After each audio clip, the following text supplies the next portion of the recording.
Жанагы куудур беле. Сүрөткө чүп алайын десем не дер экен? Жок, аксакал түшпөйм деп койсо уят болуп калбайбы? Жөн эле коеюнчу. А бирок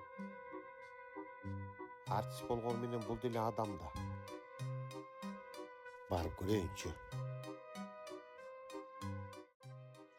Assalamu alaikum.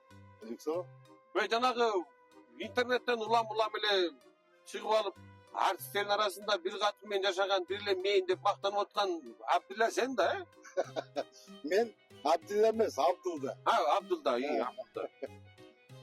Ден соолугуң жакшы элеби? Зол жакшы эле буюрса. Не болду?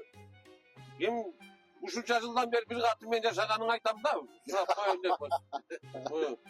Сүрөткө чыгып алайын деп келгем, жерден көрүп калдым. Телефонго тартып койчу неме, ке. Сүрөткө чыгып келген. Рахмат айлардан. Мен жак. Орозонун күнүндө калып айтканга болбойт. Бир катын менен жашаганың менен ары бир басканың көп эле окшойт билинип турат атакын. Бирөөнү айтып коет, өзү деле аягы сыйык чала экен. Бир катын менен жашадым деп. Үйлөнгүн деп урушат, үйдөгүнүн баары бойдок болуп кагуу жеп, чал болдум го кары.